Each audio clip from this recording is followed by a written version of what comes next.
What's up, dedicated Dragon Ball denizens? I'm Ryan, and we're here for another episode of the Hawks Dragon Ball Nest. This time we're going all the way back to a leader from the FB01, the first ever set, which is going to be Cooler. I call it the Cruel and Crazy Cooler because I love all C's to get a alliteration going. So the Cruel and Crazy Cooler, this is one I've been doing a lot of tinkering on for the past few weeks. I've had a few weeks to work on this compared to many other decks because last week I was doing the tournament, so I didn't drop a new deck, and I've been tinkering with this one up to recording this video. Like, I've actually swapped in a few cards that I haven't even actually tried out in battle yet, but I'm just sure it'll be a great addition to the list. But I've been going back and forth. There's some cards that have been like no change, but there's a few here and there that I've really been like swapping in and out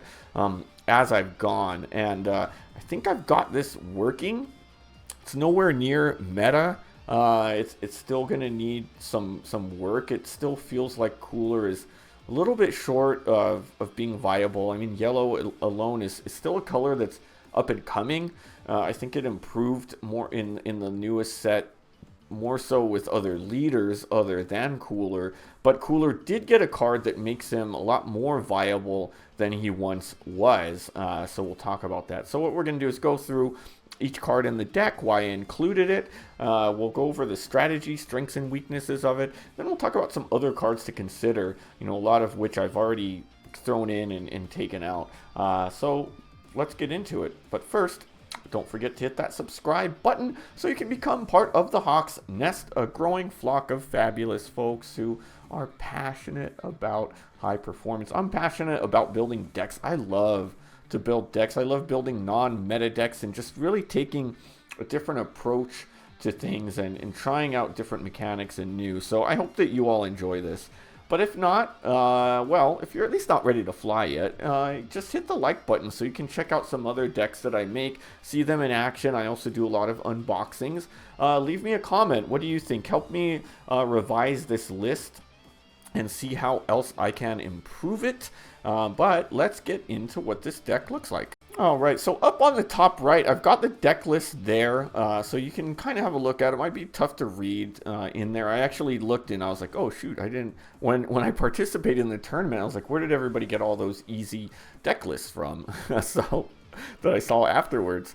So I didn't know you could just copy the deck code. So this makes my life a lot easier in terms of not typing things out, and might help you all if you're trying to actually make that list in real life.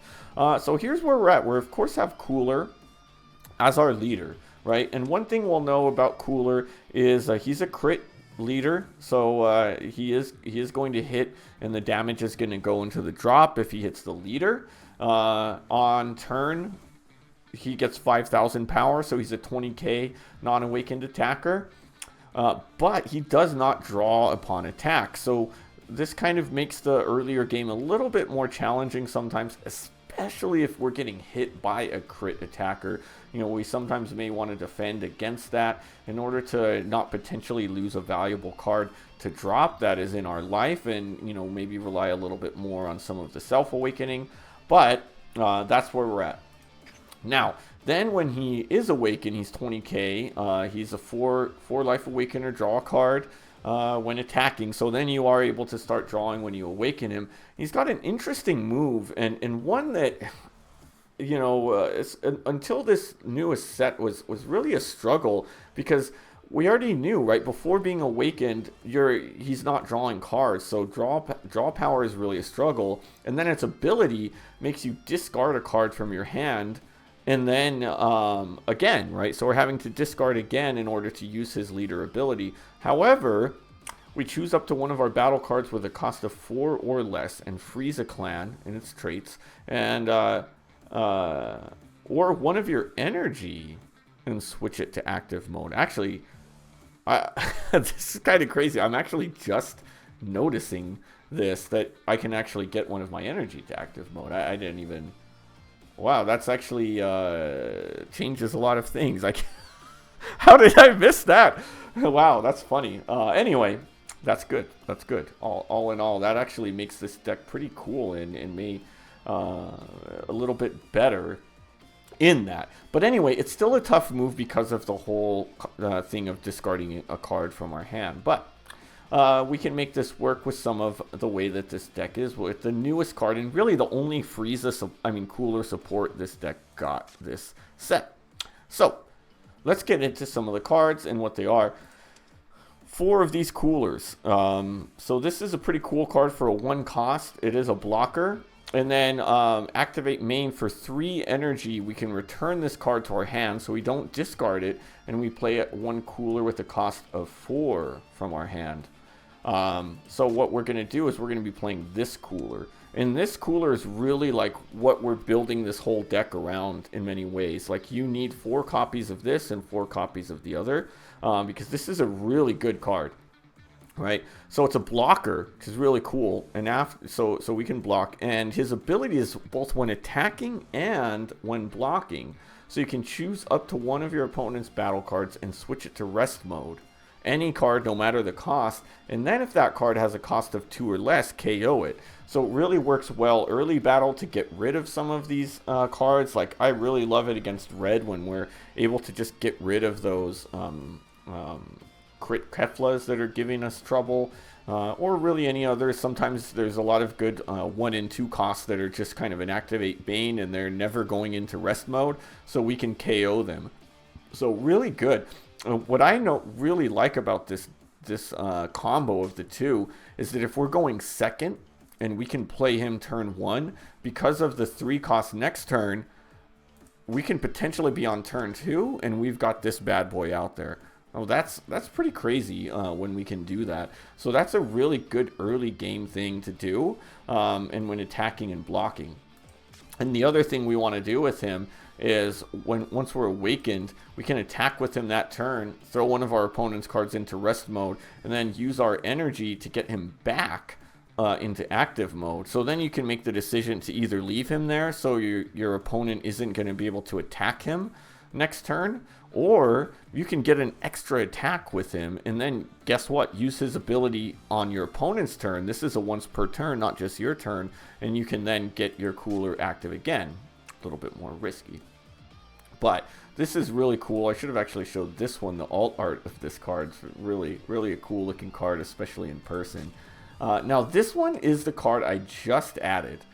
And I only have 3. I didn't want to use a wild card. I actually probably would have put 4 and just went up to 52 cards in this deck. But I think 51 is good anyway. So this is a good one. We're going to switch it to rest mode. And we can add 1 card from your life to your hand to help us self-awaken. And then we can either choose one of their 4 or less to rest mode. Or if we have a rest mode of 3 or more, draw a card. And what I really thought about this is, oh man, this is a great draw engine. The problem is we would have to defend Bulma once that happens. But we are able to draw a card with that and just kind of leave her out until we need that draw. And then if the opponent decides not to attack her, then great. Especially if you just kind of have her hanging out there, because it's going to take a while to get a rest mode of 3 or more. Our opponent's probably going to go after that rest mode card. So this is potentially a draw like every turn, because our attackers, they're all 3 cost except for this cooler for the most part. You know, this is a meta cooler deck, and we're really trying to attack with all of these, which we'll go over in a minute. So I like this card. I haven't actually tested it out, but in concept it sounds really good to me. So I took a chance here and just threw it in and haven't tested it yet. Next up, we've got the Frieza. So this is one of our few that is not a cooler card, but it is a Frieza clan card, which doesn't really matter in this case. This is never one we're going to use our ability on.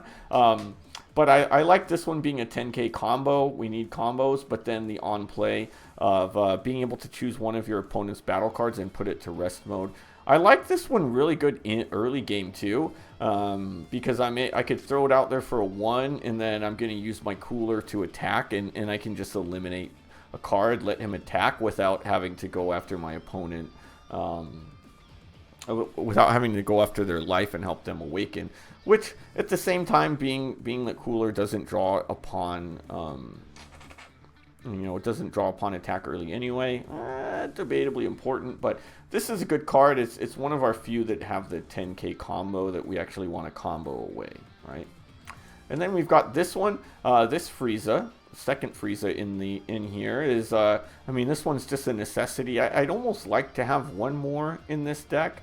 You may consider going up to 52 or even 53 if you want 4 of them, but because you were able to add 1 life to hand, and then we can put a 3 or less into rest mode. So that's a good one. We need that self-awakening. A solid, it's 20k attacker as a 2-star as well. All right. Okay, now here I wanted as many of these bad boys as I can get. I've got 10 because we can play as many as we want. We want to swarm. We want these guys in hand. We want these guys in discard. We could play as many of them as we want, right, in this deck. So that's why I have 10. And when KO'd, we could play up to 1 meta cooler with a cost of 3 from your hand. So we're either going to be able to throw him down or this one down. And this one is really good as a defender, because at the end of your turn, you switch it to active mode. So usually when you have a defender, you're not trying to attack with it because you want to have him available so that he can defend for you in your opponent's turn. What's cool about him is you can attack. You can actually go ahead and attack with this card, and then he'll switch back to active end of turn and still be able to defend next turn. Additionally, I'm going to skip right ahead to the meta cooler over here, right?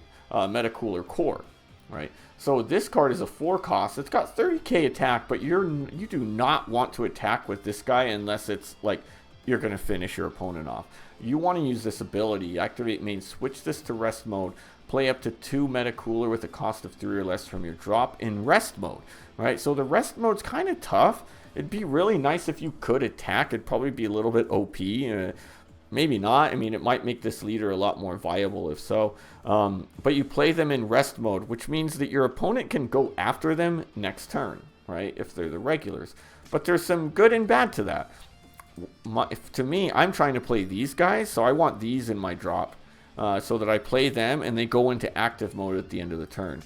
What you could do with these is if you have a more meta cooler in hand, then you can go ahead and let this guy stay in rest mode, and then he comes back, right? And think about this guy too, is that you could play 2. So with Cooler's ability here, if you want to go for that, for the meta cooler core, you could play 2, and then you could play 2 more. You could potentially get your board with 4 cards in a turn. 3 cost, 20k attackers, but you know, if we're swarming, especially late game, this can really ramp up and be good, right? All right, let's come back over to some of these other 3 costs.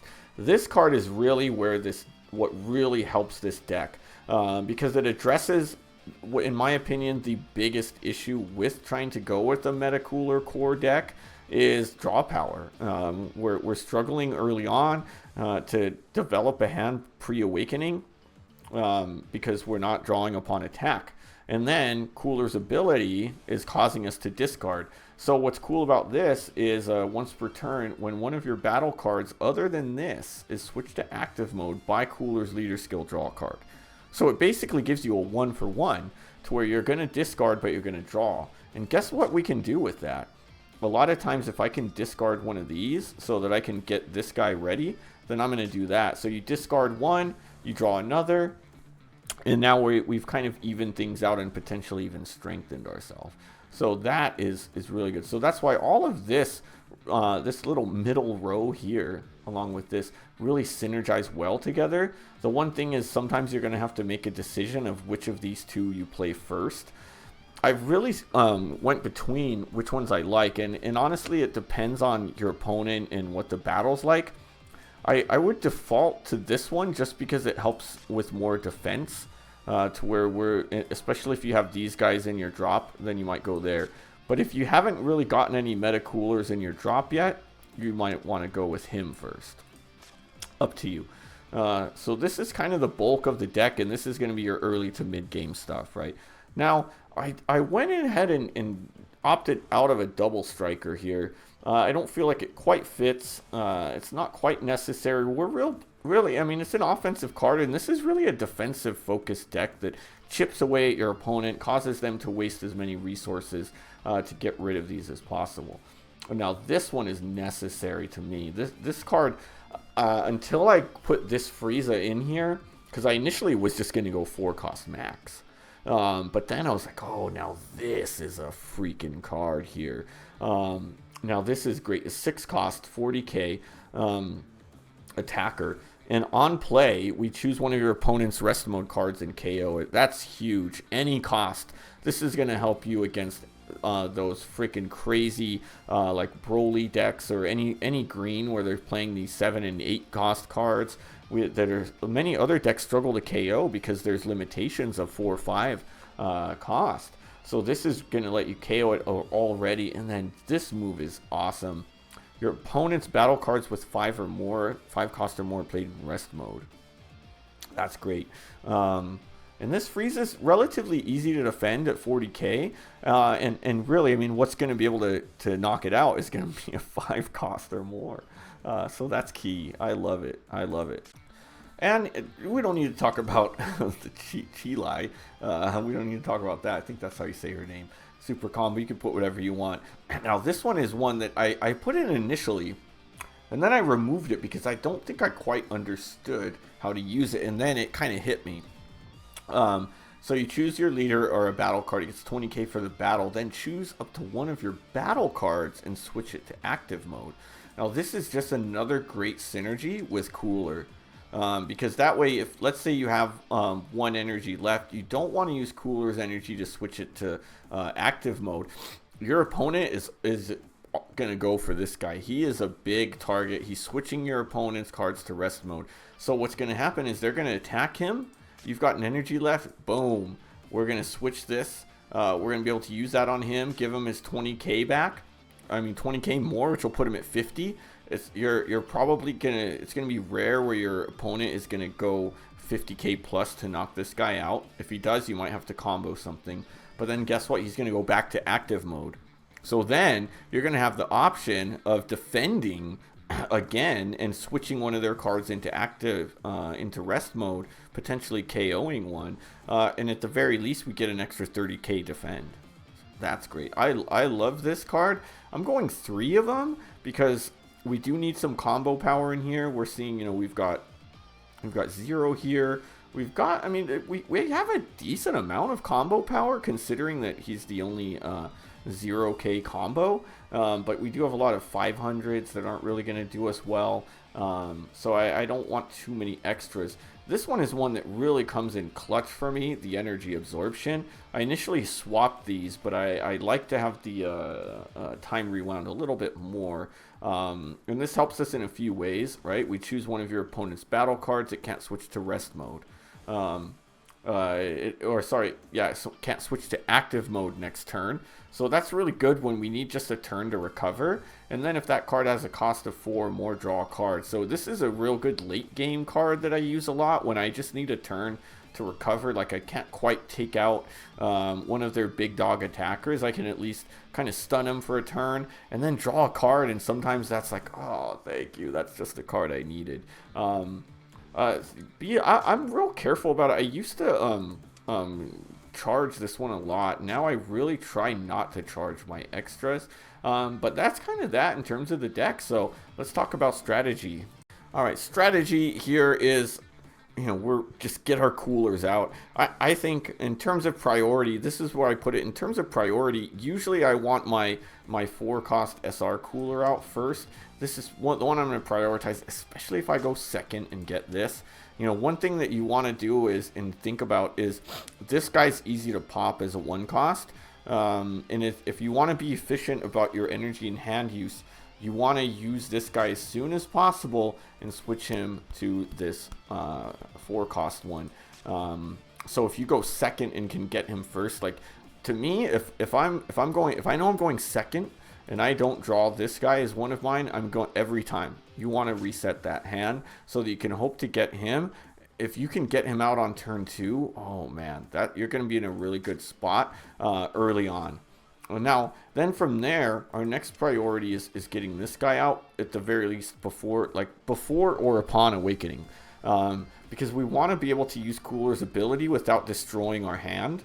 The good thing, this card self-awakens. And then, we're able to discard and draw. You want this guy out. He's going to be a target, but he's not going to be like that much of a target because you do not attack with this card, please. And then you can go from there.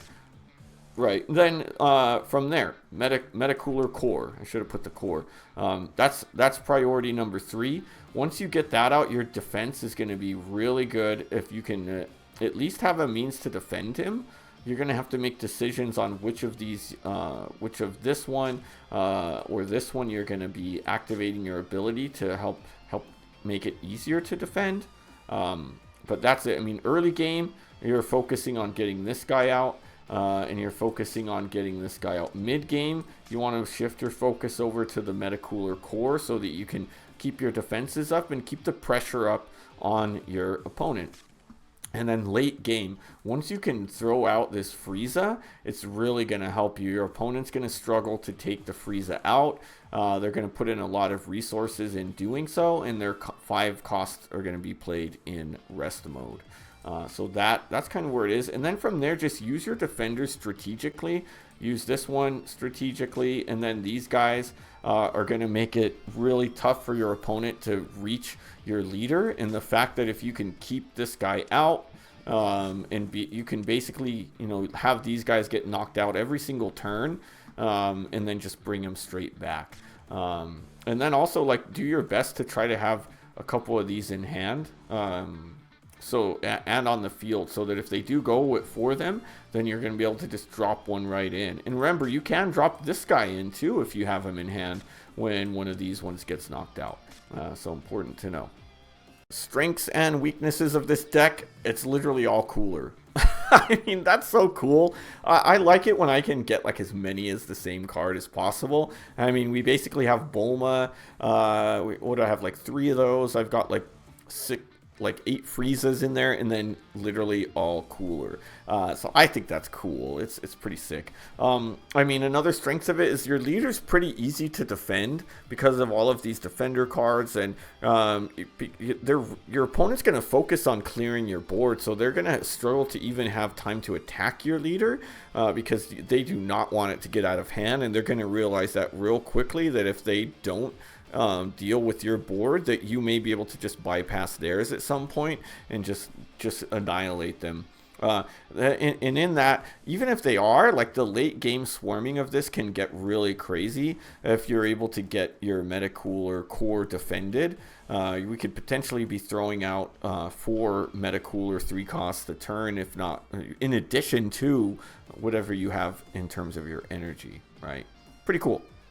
Weaknesses, does have a lot of glaring weaknesses. Terrible draw power, just terrible, because of the fact that we're not drawing upon attack. And then really this could be a me thing, but I don't even have many draw cards in there. I'm not playing any of these 1 cost on play draw. I did have Ginyu in there for a while. I didn't find that he was doing too much for me. That's actually what I switched out for the Bulma.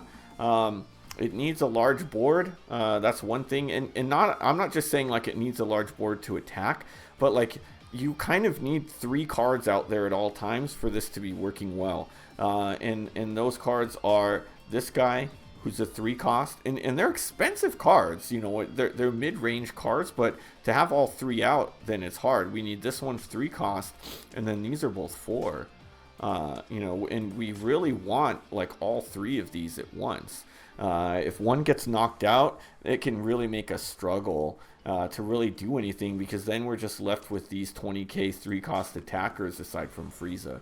So that's tough. It needs a large board, and then our Metacoolers are only 20k, so it's really struggling to deal with anything on the board that's 30k and higher is going to be a struggle, because we really just have this guy attacking. You're not wanting to attack with the Metacooler Core because you need it to get your defenses up. But In many ways, you're just defending. If you can get these guys out, even if your opponent stays on board with two or so 30k attackers, like that's okay. We can be defending them each turn. So that's a big thing. And finally, let's talk about some other cards to consider. As I kind of hinted at, Ginyu as a card is one to think about. What I like about this one over just any general draw is the fact that we can switch it to rest mode and draw a card. So it's cool because it does kind of lure your opponent into attacking him over anything else. And if they don't deal with it, then you're going to be able to draw multiple times on a turn. So I like it, but then kind of looking at Bulma, its ability is just even better because we can add the life to hand. So it kind of has that. It has the weakness on there. But I like Bulma just a little bit more. It has a little bit more flexibility. Now from there, I also would consider the Babidi, the 2-cost Babidi. Let's see where he's at here. This one. Once per turn when an opponent's battle card with a cost of 3 attacks, draw a card. This one was just kind of a good like mini draw engine there. I just found that I wasn't drawing enough to make him worth putting in there. I was oftentimes noticing I just couldn't really play him. By the time I would play him, sometimes my opponents were already hitting with 4 costs and higher. So I took him out. It's one to think about, though, if you want to throw in a Babidi. I had 2 of them before. Right. Now, another one to think about is Chilled. If you want to really make this a defensive deck, Chilled is a solid one because all your battle cards with Frieza Clan and their special traits get 5k power, but this is only on your opponent's turn. So it does make them a little bit tougher to knock out. If this card was a 2-cost, I think that it would be worth it, but just the fact that it's a 3, I'm usually playing I'd rather play one of these coolers. For example, if I got to 6 or 7 energy, to play one of these is easier, but I'd much rather play something else over the Chilled, so I didn't find myself using it often enough to justify putting it in. So I took him out. Now let's see, we've got the Vegeta 3-cost. This is another one that would be pretty good to fit in because your rest mode battle cards can't be KO'd by opponent's skills. If I could, it's tempting to just throw in one, but I don't see you drawing it consistently enough. Let's actually get the alt art one. It's a great card, and then the on play you can add a card. It's a Self Awakening, and then play a battle cost of 1 from 1 or less from your hand. It's tempting, but it's another one okay, they're protected, but I don't really care a lot of times if they're getting knocked out. The only things it would be nice to defend would be my cooler, because he does get popped. So I don't know, it might be one I think about. Let me know in the comments, please give me some tips here, what should I remove to put this Vegeta in there, and should I? So I don't know. And then from there, we've got another Vegeta as well that I would think about adding, which is this one. This one's just a good one. It's in essence a double attacker. Once per turn, we're able to KO with 3-cost card and then switch to active. It really helps with the dealing with the board and stuff. But it's another one it's a 4-cost. I'd much rather play my coolers over him. So we waste a whole turn. I don't know. It just doesn't work for me. Now, finally, another Vegeta card in many ways. Final Explosion. Kind of similar. We can choose all of their cards with 3 or less, switch to rest mode, and then up to 2 of them with 4 or less and KO them. Pretty good with dealing with the board. It's one I might think about adding, but it's a 3-cost. So is it worth it? I don't know. I'm on the fence about this one too, because it's such a useful one at clearing out their board, especially the 4-cost, because those are some of the ones that can give me trouble being 30 once we get into the 30k attacks. So it may be worth it to use this rather than playing something else and just kind of resetting for a turn. So we'll see. So that is my Cruel and Crazy Cooler deck. Let me know what you think in the comments. Is this deck viable? Am I crazy for even wanting to try it? Let me know what the consensus is on that deck. All right. But of course, if you like what you saw, please hit that subscribe button.